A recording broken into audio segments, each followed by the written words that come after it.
Hello every one, നമ്മൾ ഇന്ന് ഇവിടെ പഠിക്കാൻ പോകുന്നത് പി ആൻഡ് എൽ അപ്രോപ്രിയേഷൻ അക്കൗണ്ടിനെ കുറിച്ചിട്ടാണ്. P and L appropriation account, profit and loss appropriation account, ഇത് നമ്മൾ പ്രിപ്പയർ ചെയ്യണത് എപ്പോഴാണ്?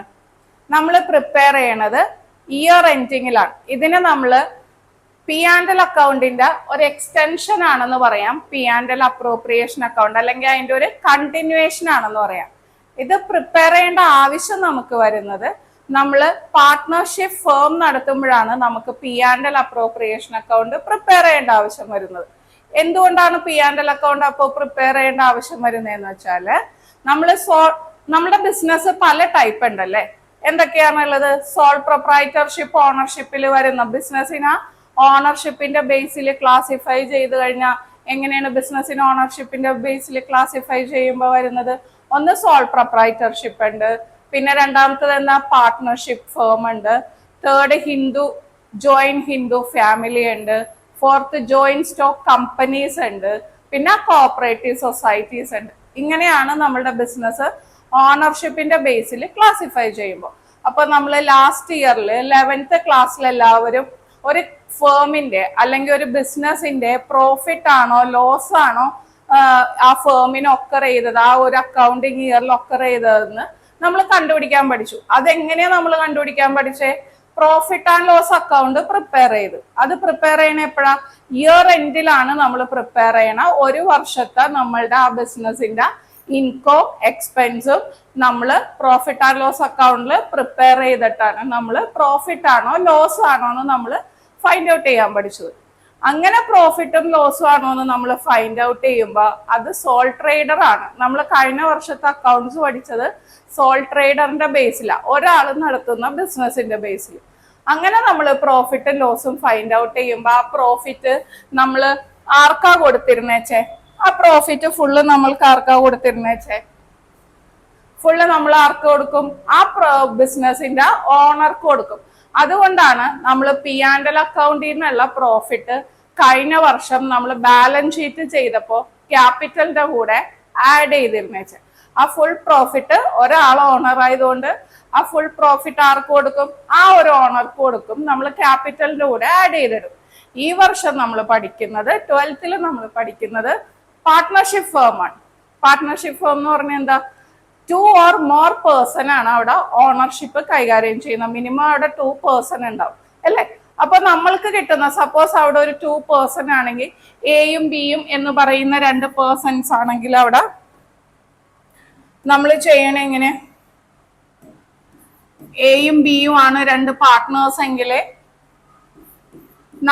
നമ്മൾക്ക് കിട്ടുന്ന പ്രോഫിറ്റ്സ് ഈ എക്കും ബിക്കും കൂടിയാണ് എന്ത് ചെയ്ത് കൊടുക്കണ്ടേ? ഡിവൈഡ് ചെയ്ത് കൊടുക്കണ്ടേ. നമ്മൾക്ക് കിട്ടുന്ന പ്രോഫിറ്റ്സ് നമ്മൾ ഡിവൈഡ് ചെയ്ത് കൊടുക്കേണ്ട ആർക്കൊക്കെ വെച്ചിട്ടാ? എക്കും ബിക്കും വേണ്ടിയിട്ട്. അപ്പൊ ഈ പ്രോഫിറ്റ്സ് ഡിവൈഡ് ചെയ്യാനായിട്ട് നമ്മൾ പി ആൻഡ് എൽ അക്കൗണ്ട് വഴി നെറ്റ് പ്രോഫിറ്റ് കണ്ടുപിടിച്ച് കഴിഞ്ഞിട്ട് നമ്മൾ എന്ത് പ്രിപ്പയർ ചെയ്യും? P and L appropriation account prepare ചെയ്യും.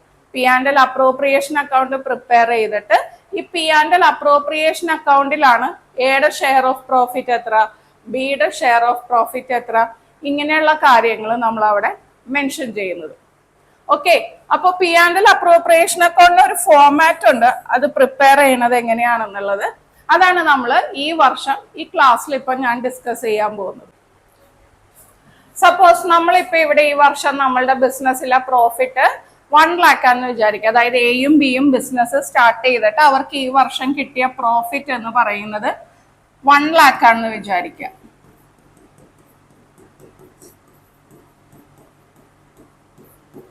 ഈ 1 lakh ആണ് എക്കും ബിക്കും കൂടിയാണ് അത് അവകാശപ്പെട്ടത്. അപ്പൊ അത് ഷെയർ ചെയ്യണം എക്കും ബിക്കും കൂടി. അപ്പൊ ഇത് ഷെയർ ചെയ്യുന്നതിന് മുമ്പ് നമ്മൾ പാർട്ട്ണർഷിപ്പ് ബിസിനസ് സ്റ്റാർട്ട് ചെയ്യുമ്പോൾ നമ്മൾ പാർട്ട്ണർഷിപ്പ് ഡീഡ് പ്രിപ്പയർ ചെയ്തിട്ടുണ്ടാവും. പാർട്ട്ണർഷിപ്പ് ഡീഡ് എന്ന് പറയുന്നത് റിട്ടേൺ എഗ്രിമെന്റ് ആണെന്ന് എല്ലാവർക്കും അറിയാം. അപ്പൊ ആ പാർട്ട്ണർഷിപ്പ് ഡീഡില് നമ്മൾ എന്ത് മെൻഷൻ ചെയ്തിട്ടുണ്ടാവും? പാർട്ട്ണർഷിപ്പില് പ്രോഫിറ്റ് ആൻഡ് ലോസ് ഷെയർ ചെയ്യുന്ന റേഷ്യോ അവിടെ മെൻഷൻ ചെയ്തിട്ടുണ്ടാവും. പാർട്ട്ണർഷിപ്പ് ഡീഡിൽ എന്ത് മെൻഷൻ ചെയ്തിട്ടുണ്ടാവും? പ്രോഫിറ്റ്സ് ആൻഡ് ലോസ് ഷെയർ ചെയ്യുന്ന റേഷ്യോ.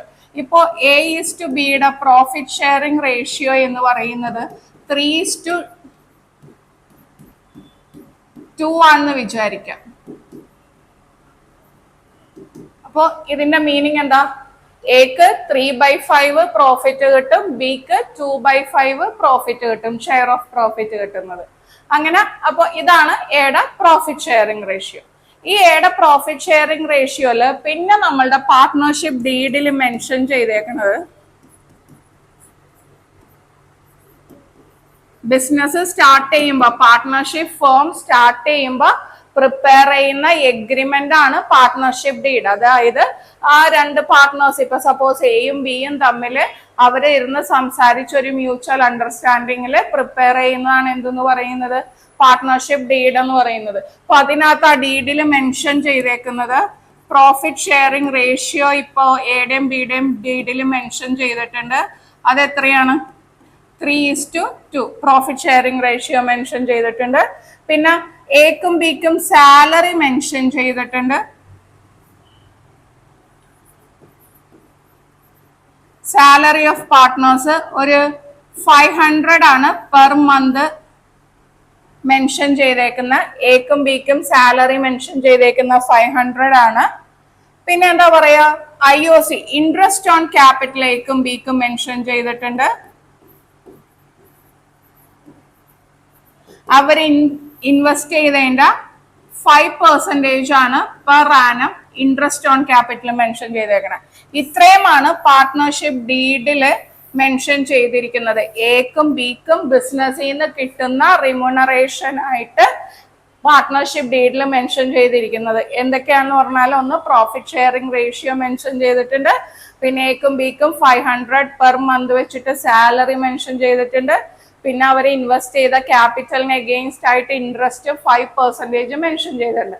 കൂടാതെ ഈ വർഷത്തെ പ്രോഫിറ്റ് ആയിട്ട് നമ്മൾ ഫൈൻഡ് ഔട്ട് ചെയ്ത് വെച്ചിരിക്കുന്നത് P&L അക്കൗണ്ട് പ്രിപ്പയർ ചെയ്ത് നമ്മൾക്ക് കിട്ടിയത് 1 lakh ആണ്. അപ്പോൾ ഈ 1 lakh പ്രോഫിറ്റും കിട്ടി, ഈ എയുടെയും ബിയുടെയും റിമ്യൂണറേഷനും ഇവിടെ മെൻഷൻ ചെയ്തിട്ടുണ്ട്. അപ്പൊ ഇതൊക്കെ നമ്മൾ അഡ്ജസ്റ്റ് ചെയ്യുന്ന അക്കൗണ്ട് ആണ് P&L account, P&L appropriation account. അപ്പൊ ഇത് ചെയ്യുന്നതിന് മുമ്പ് നമുക്കൊന്ന് റഫായിട്ട് നോക്കാം എക്കും ബിക്കും എങ്ങനെയാണ് ഇത് ഡിവൈഡ് ചെയ്ത് കൊടുക്കണേ എന്നുള്ളത്. ഇപ്പൊ സപ്പോസ്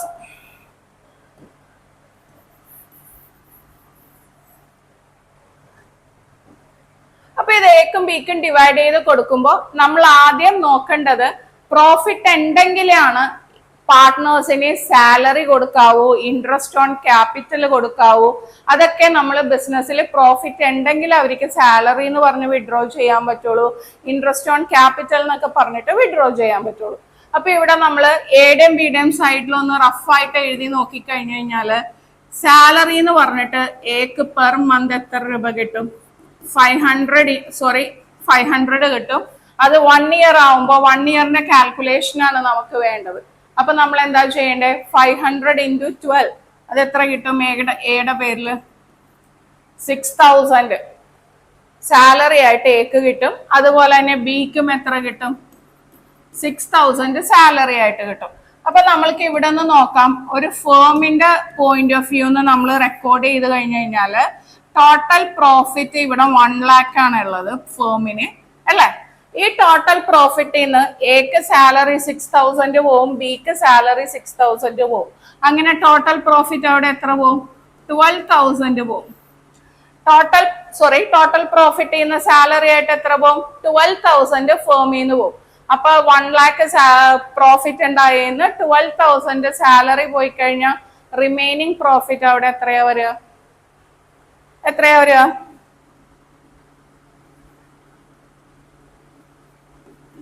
88,000 ആണ് റിമൈനിങ് പ്രോഫിറ്റ് ഉള്ളത്. 88,000 ആണ് ഇവിടെ റിമൈനിങ് പ്രോഫിറ്റ് ഉള്ളത്. ഇനി നമുക്ക് നോക്കാം എക്ക് പിന്നെ കിട്ടുന്നത് എക്കും ബിക്കും IOC എന്ന് പറഞ്ഞാൽ ഇൻട്രസ്റ്റ് ഓൺ ക്യാപിറ്റൽ. അത് എത്ര പെർസെന്റേജാണ് കിട്ടുന്നത്? 5% ആണ് കിട്ടുന്നത്. ഇവിടെ എയുടെയും ബിയുടെയും ഇൻവെസ്റ്റ്മെന്റ് എന്ന് പറയുന്നത് എ ക്യാപിറ്റല് 3 lakhും ബി ക്യാപിറ്റൽ 2 lakhുമാണ് അവർ ഇൻവെസ്റ്റ് ചെയ്തെങ്കിൽ 3 lakhന്റെ 5% എന്ന് പറയുമ്പോൾ എത്ര വരും? എക്ക് 15,000 ആയിട്ട് ഇൻട്രസ്റ്റ് ഓൺ ക്യാപിറ്റൽ കിട്ടും, ബിക്ക് 5% എന്ന് പറയുമ്പോൾ എത്ര വരും? 10,000 ആയിട്ട് ഇൻട്രസ്റ്റ് ഓൺ ക്യാപിറ്റൽ ബിക്കും കിട്ടും. അങ്ങനെ 15ഉം 10ഉം പ്രോഫിറ്റിൽ നിന്ന് 25,000 അവിടെ പിന്നെയും ലെസ് ആവും ഫേമിന്റെ സൈഡിൽ നിന്ന്. ഇപ്പൊ 25,000 ലെസ് ആവുമ്പോ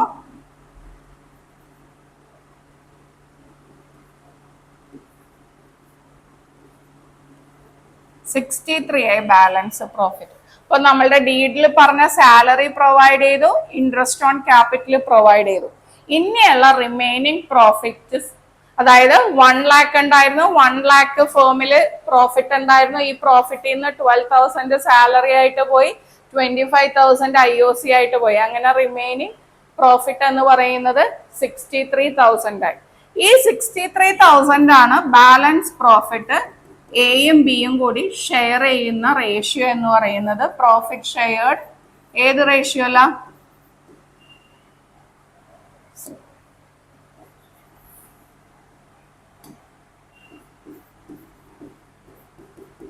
പ്രോഫിറ്റ് ഷെയർ ചെയ്യണ ഏത് റേഷ്യോ അല്ല, 3:2 ഷെയർ ചെയ്തെടുക്കും. അപ്പൊ എക്ക് കിട്ടുന്നത് 63,000 ഇൻറ്റു 3/5 എക്കും കിട്ടും, 63,000 ഇൻറ്റു 2/5 ബിക്കും കിട്ടും. ഇങ്ങനെയാണ് എയുടെയും ബിയുടെയും പ്രോഫിറ്റ് ഷെയറിംഗ് ചെയ്യുന്നത്. 63,000 ആണ് ഇവിടെ നമ്മളുടെ ബാലൻസ് പ്രോഫിറ്റ് വരുന്ന. ഈ ബാലൻസ് പ്രോഫിറ്റ് ആണ് നമ്മൾ പ്രോഫിറ്റ് ഷെയറിംഗ് റേഷ്യോയിൽ ഡിവൈഡ് ചെയ്ത് കൊടുക്കേണ്ടത് 3:2. അങ്ങനെ 63,000 പ്രോഫിറ്റ് ഷെയറിംഗ് റേഷ്യോയിൽ ഡിവൈഡ് ചെയ്ത് കൊടുക്കുമ്പോൾ എക്ക് 37,800 ബിക്ക് 25,200 കിട്ടും. ഇത് ടോട്ടൽ ചെയ്യുന്നതാണ് എയുടെ ടോട്ടൽ ഇൻകം എന്ന് പറയുന്നത്. ബിസിനസ്സിൽ നിന്ന് കിട്ടുന്ന ടോട്ടൽ എയുടെ റെമ്യൂണറേഷൻ എന്ന് പറയുന്നത് ഈ സാലറി, IOC, പ്രോഫിറ്റ് ടോട്ടൽ ചെയ്ത് കിട്ടുന്ന എമൗണ്ട് ആണ്. ബിയുടെ ടോട്ടൽ റെമ്യൂണറേഷൻ ആ വർഷം ബിസിനസ്സിൽ നിന്ന് കിട്ടുന്നതെന്ന് പറയുന്നത് ഈ 6,000, 10,000, 25,200 ടോട്ടൽ ചെയ്യുമ്പോൾ കിട്ടുന്ന എമൗണ്ട് ആണ്. ഇത് നമുക്ക് എങ്ങനെയാണ് അക്കൗണ്ട്സ് ഫോർമാറ്റിൽ ചെയ്യണേന്നാണ് നമ്മൾ നോക്കേണ്ടത്. ഇതാണ് P&L അപ്രോപ്രിയേഷൻ അക്കൗണ്ടിന്റെ ഫോർമാറ്റ്. അപ്പൊ നമ്മൾ നേരത്തെ ഒരു എക്സാമ്പിൾ പറഞ്ഞതുപോലെ തന്നെ അവിടെ നെറ്റ് പ്രോഫിറ്റ് എന്ന് പറയുന്നത് 1 lakh ആയിരുന്നു അല്ലെ. അപ്പൊ നമ്മളുടെ P&L അപ്രോപ്രിയേഷൻ സ്റ്റാർട്ട് ചെയ്യുന്നത് തന്നെ നെറ്റ് പ്രോഫിറ്റ് വെച്ചിട്ടാണ്. ബിസിനസ്സിൽ പ്രോഫിറ്റും ഉണ്ടാവും, ലോസും ഉണ്ടാവും. നമ്മളിപ്പോ ഇവിടെ എല്ലാം പോസിറ്റീവ് തിങ്കിങ്ങിലാണ്. അപ്പൊ നമ്മൾക്ക് പ്രോഫിറ്റ് ആണ് ബിസിനസ് എന്ന് വിചാരിച്ചാല് നമ്മൾ സ്റ്റാർട്ട് ചെയ്യുന്നത് നെറ്റ് പ്രോഫിറ്റ് എന്ന് പറയുന്ന ഈ ഒരു ഐറ്റം വെച്ചിട്ടാണ് നമ്മൾ സ്റ്റാർട്ട് ചെയ്യുന്നത്. അപ്പൊ നെറ്റ് പ്രോഫിറ്റ് എന്ന് പറയുന്നത് നമ്മുടെ ക്വസ്റ്റ്യനിൽ നെറ്റ് പ്രോഫിറ്റ് ഉണ്ടാവും. ആ വർഷത്തെ ബിസിനസിന്റെ നെറ്റ് പ്രോഫിറ്റ് തന്നിട്ടുണ്ടാവും. ആ നെറ്റ് പ്രോഫിറ്റ് വെച്ചിട്ട് നമ്മൾ ക്രെഡിറ്റ് സൈഡിലാണ് നമ്മൾ net profit P&L appropriation enter ചെയ്യണം. സപ്പോസ് അത് നെറ്റ് ലോസ് ആണെങ്കിൽ എങ്ങോട്ട് അത് എൻ്റർ ചെയ്യും, ഡെബിറ്റ് സൈഡിലായിരിക്കും എൻ്റർ ചെയ്യുന്നത്, നെറ്റ് ലോസ് എന്ന് പറഞ്ഞിട്ട്. ഓക്കെ, ഈ നെറ്റ് പ്രോഫിറ്റ് ഫസ്റ്റ് P&L അപ്രോപ്രിയേഷനിൽ എഴുതി കഴിഞ്ഞു കഴിഞ്ഞാൽ ദെൻ നമ്മൾ എഴുതുന്നത് ഡെബിറ്റ് സൈഡിലെ ഐറ്റംസ് ആയ പാർട്ട്നർ സാലറി ഡെബിറ്റ് സൈഡിലാണ്. കാരണം ഫേമിന് സാലറി എന്ന് പറഞ്ഞിട്ടും പാർട്ട്നേഴ്സിന്റെ റിമ്യൂണറേഷൻസ് ആണ് salary, partner commission, interest on capital. ഇതൊക്കെ പാർട്ട്നേഴ്സിന് കിട്ടുന്ന റിമ്യൂണറേഷൻസ് ആണ്. അപ്പോൾ ഈ റിമ്യൂണറേഷൻസ് എല്ലാം പാർട്ട്നേഴ്സിന് ഇൻകം ആണ്, എന്നാൽ ഫേമിന് അത് എക്സ്പെൻസ് ആണ്. സോ എക്സ്പെൻസ് ആയതുകൊണ്ടാണ് നമ്മൾ ഫേമിന്റെ പോയിന്റ് ഓഫ് വ്യൂന്ന് P&L അപ്രോപ്രിയേഷൻ അക്കൗണ്ട് പ്രിപ്പയർ ചെയ്യുമ്പോൾ അത് ഡെബിറ്റ് സൈഡിൽ എഴുതുന്നു. അപ്പൊ ഫസ്റ്റ് എഴുതേണ്ടത് നമ്മൾ പാർട്ട്നർ സാലറി ഉണ്ടെങ്കിൽ, പാർട്ട്നേഴ്സ് എന്തെങ്കിലും സാലറി പ്രൊവൈഡ് ചെയ്യുന്നുണ്ടെങ്കിൽ, പാർട്ട്ണർഷിപ്പ് ഡീഡ് പ്രൊവൈഡ് ചെയ്യുന്നുണ്ടെങ്കിൽ അത് ഡെബിറ്റിൽ എൻ്റർ ചെയ്യണം. പാർട്ട്നേഴ്സിന് കമ്മീഷൻ പ്രൊവൈഡ് ചെയ്യുന്നുണ്ടെങ്കിൽ അത് ഡെബിറ്റിൽ എൻ്റർ ചെയ്യണം. പാർട്ട്നേഴ്സിന് ഇൻട്രസ്റ്റ് ഓൺ ക്യാപിറ്റൽ ഉണ്ടെങ്കിൽ അതും ഡെബിറ്റിൽ എൻ്റർ ചെയ്യണം. പിന്നെ ആ വർഷത്തെ പ്രോഫിറ്റിന്റെ എന്തെങ്കിലും ഒരു സർട്ടൺ പെർസെൻറ്റേജ് നമ്മൾ ഫ്യൂച്ചർ ഇവന്റ് അല്ലെങ്കിൽ ഫ്യൂച്ചർ ഇൻസിഡന്റ് എന്തെങ്കിലും മീറ്റ് ചെയ്യാൻ വേണ്ടിയിട്ട്, ഫ്യൂച്ചർ എപ്പോഴും ബിസിനസിന്റെ അൺസർട്ടൺ ആയിരിക്കും. അപ്പൊ ഫ്യൂച്ചർ എന്തെങ്കിലും ഇവന്റിന് വേണ്ടിയിട്ട്, എന്തെങ്കിലും സ്പെഷ്യൽ പർപ്പസിന് വേണ്ടിയിട്ടോ അത് മീറ്റ് ചെയ്യാൻ വേണ്ടി മാറ്റി വെക്കുന്നതിനെയാണ് ട്രാൻസ്ഫർ ടു റിസർവ് എന്ന് പറയുന്നത്. എന്തെങ്കിലും ഒരു കാര്യത്തിന് വേണ്ടി ഭാവിയിൽ എന്തെങ്കിലും ഒരു ലോസ് ഒക്കർ ചെയ്താൽ അത് മീറ്റ് ചെയ്യാൻ വേണ്ടി മാറ്റി വെക്കുന്നതാണ് റിസർവ് എമൗണ്ട്. അപ്പൊ ആ റിസർവിലോട്ട് മാറ്റി വെക്കുന്നുണ്ടെങ്കിൽ ആ സർട്ടൺ പെർസെൻറ്റേജ് റിസർവിലോട്ട് മാറ്റി വെക്കുന്നത് ഡെബിറ്റ് സൈഡ് എഴുതണം. ഇങ്ങനെ ഈ ഒരു 4 ഐറ്റംസ് ആണ് ഡെബിറ്റ് സൈഡിൽ വരുന്നത്. വേറൊരു അക്കൗണ്ടും P&L അപ്രോപ്രിയേഷനിൽ ഡെബിറ്റിൽ വരില്ല, വേറൊരു എക്സ്പെൻസ് വരില്ല. ക്രെഡിറ്റിൽ നെറ്റ് പ്രോഫിറ്റ് കൂടാതെ നമ്മൾ പ്രൊവൈഡ് ചെയ്യുന്നതാണ് ഇൻട്രസ്റ്റ് ഓൺ ഡ്രോയിങ്. അതായത് പാർട്ട്നേഴ്സ് ബിസിനസ്സിൽ നിന്ന് വിഡ്രോവൽ ചെയ്തിട്ടുണ്ടെങ്കിൽ അതിന് എഗെയിൻസ്റ്റ് ആയിട്ട് ഫേമിന് അതിന് വേണ്ടിയിട്ട് ഇൻട്രസ്റ്റ് വാങ്ങാം പാർട്ട്ണറിന്റെ കയ്യിൽ നിന്ന്. അപ്പൊ ഫേം പാർട്ട്ണറിന്റെ കയ്യിൽ നിന്ന് ഇൻട്രസ്റ്റ് വാങ്ങുമ്പോൾ ഫേമിന് അത് ഇൻകം ആണ്, പാർട്ട്ണറിന് അത് എക്സ്പെൻസ് ആണ്. ഫേമിന് ഇൻകം ആയതുകൊണ്ടാണ് അത് പ്രോഫിറ്റിന്റെ കൂടെ ആഡ് ആവുന്നത്. അതുകൊണ്ടാണ് അത് ക്രെഡിറ്റ് സൈഡിൽ എഴുതിയത്. അപ്പോൾ ഈ ഒരു ആറ് ഐറ്റം മാത്രമേ എവിടെ വരുള്ളൂ? പി ആൻഡ് എൽ അപ്രോപ്രിയേഷനിൽ വരുള്ളൂ. ക്വസ്റ്റ്യനിൽ വേറെ എന്തെങ്കിലും തന്നിട്ടുണ്ടെങ്കിൽ അതൊന്നും ഇവിടെ പി ആൻഡ് എൽ അപ്രോപ്രിയേഷനിൽ കൺസിഡർ ചെയ്യരുത്. അപ്പോൾ ഞാനിപ്പോ പറഞ്ഞ എക്സാമ്പിൾ വെച്ചിട്ട് നമ്മൾ P and L account prepare ചെയ്യുവാണെങ്കിൽ അതെങ്ങനെയാണ് ചെയ്യണേന്നുള്ളത് നമുക്ക് നോക്കാം.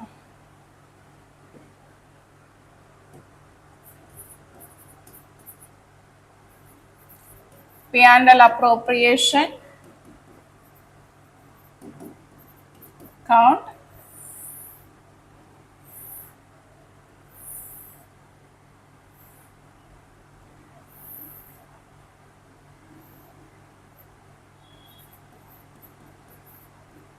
Net profit 1 lakh. Salary A and B.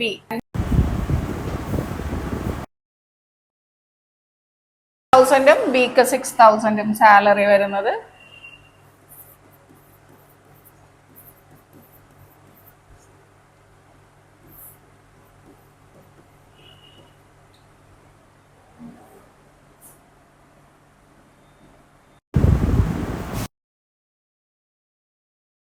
$10,000 IOC.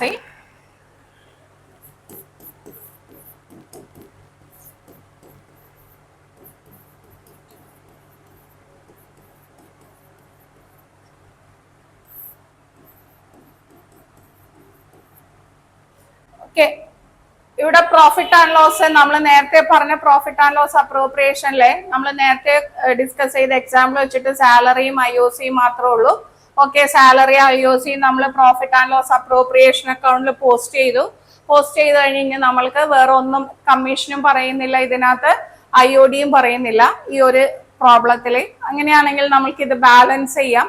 Balance ചെയ്ത് കഴിഞ്ഞാൽ ക്രെഡിറ്റ് സൈഡ് 1 lakhും ഡെബിറ്റ് സൈഡ് 37,000 ആണ്. അക്കൗണ്ട് ബാലൻസ് ചെയ്യുമ്പോൾ ഗ്രേറ്റർ എമൗണ്ട് നമ്മൾക്ക് രണ്ട് സൈഡും എഴുതാം. Greater amount 1 lakh double underline ചെയ്തു. ലെസർ എമൗണ്ട് വരുന്നത് ഡെബിറ്റ് സൈഡ് ആണ്. ഓക്കെ, ഡെബിറ്റ് സൈഡിൽ നമ്മൾ 37,000 ആണ് ടോട്ടൽ ചെയ്തപ്പോൾ വന്നത്. അപ്പോൾ ക്രെഡിറ്റ് സൈഡ് ആയ 1 lakhൽ നിന്ന് 37,000 മൈനസ് ചെയ്യുമ്പോൾ ബാലൻസിങ് ഫിഗർ വരുന്നത് 63,000 ആണ്. ഡെബിറ്റ് സൈഡ് അത് കുറവായതുകൊണ്ട് നമ്മൾക്ക് അതിനെ പ്രോഫിറ്റ് ട്രാൻസ്ഫർ ടു എന്ന് പറയാം. ഈ പ്രോഫിറ്റ് ട്രാൻസ്ഫർ ചെയ്യുന്നത് ആർക്കാണ്? എക്കും ബിക്കും ആണ്. ക്വസ്റ്റ്യനിൽ പറഞ്ഞിരിക്കുന്ന പ്രോഫിറ്റ് ഷെയറിംഗ് റേഷ്യോ എത്രയാ? 3:2. ഈ 3:2ലാണ് നമ്മൾ 63,000 എക്കും ബിക്കും ഡിവൈഡ് ചെയ്യേണ്ടത്. A capital B capital.